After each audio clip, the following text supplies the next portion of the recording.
наш век магической вседозволенности очень важно принимать некоторые меры предосторожности, чтобы не допустить попадания биоматериалов в руки практиков, поскольку это может быть использовано против вас.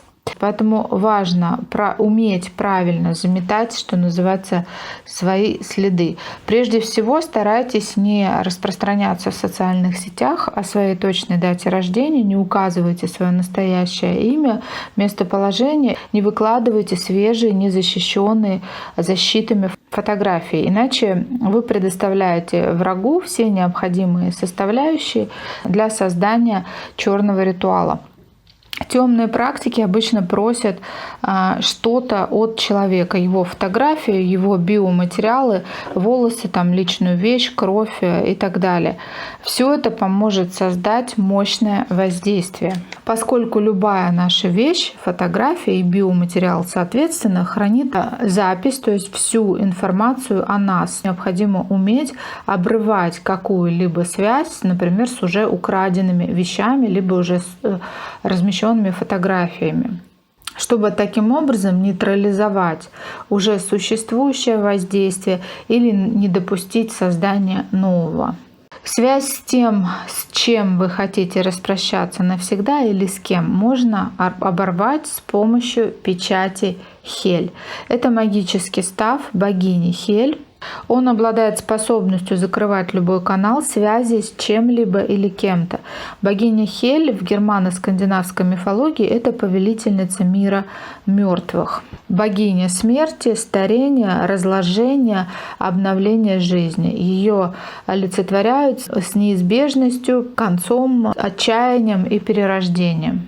Эту богиню призывают, чтобы помочь устранить любую болезнь, любую неприятную ситуацию, ликвидировать взаимодействие с любым надоевшим вам человеком навсегда и безвозвратно. Эта богиня также помогает работать с загробным миром. Естественно, за обращение, призыв к любым богам необходимо всегда делать подношения, которые понравятся конкретному божеству. И чем страшнее, опаснее проблема, от которой вы желаете освободиться навсегда, тем дороже должны быть дары. Обычно богиня сама просит то, чего пожелает, либо в виде вдруг пришедшей навязчивой мысли, либо через сон, и тогда обязательно необходимо исполнить ее просьбу, чего бы это ни стоило.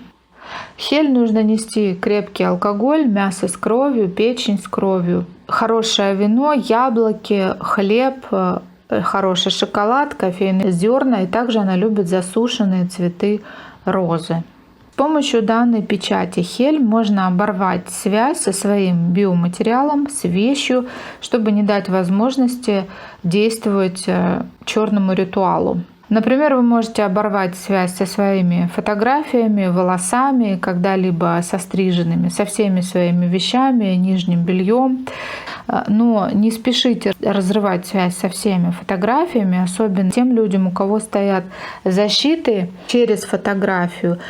Также стоят целительные ставы, потому что они не смогут вас защитить, либо не смогут вас исцелить. Также нежелательно отрезать от себя старших кровников, родителей, поскольку именно через них передаются потоки рода, и вы таким образом отрежете себя от всего рода, что может обернуться печальными последствиями. Помните, что родители — это не весь род, а лишь его ветка, но именно через них переходит энергия всего рода к потомкам. Вы можете отрезать любого нежелательного человека в вашей жизни, с которым вы больше никогда не хотите пересекаться. Вы можете отрезать от себя любой эгрегор, с которым также не хотите больше взаимодействовать.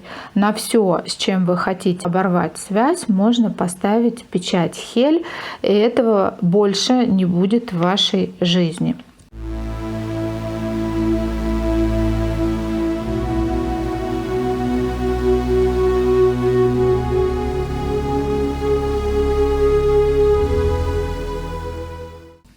Итак, печать Хель — это формула, которая состоит из двух рун. Руны Перт и руны Иса. Этот простой, но действенный магический став закроет безвозвратно любой канал связи с чем-то или кем-то. И обратного пути не будет. Все, к чему прикоснулась богиня Хель, уходит раз и навсегда. Это билет в один конец. Перт — это окончательно, Иса — остановка. То есть остановить течение энергии в каналах связи окончательно. Для того, чтобы печать Хель сработала, достаточно просто ее четко свизуализировать черного цвета и вдохнуть в нее свою энергию, и при этом проговорить, что больше никогда вы не хотите, и проговаривайте, что именно. И таким образом вы разрываете связь с нежелательным человеком либо событием. Вы можете накладывать печать Хель на волосы, на вещи, которые отдаете или несете на помойку, на фотографии, которые есть в соцсетях, на крови, которые вы сдаете в лабораторию, например, и на другие биоматериалы, также на зеркала, в которых вы отражались и так далее. После того, как вы это сделали, нужно оставить дары богине Хель.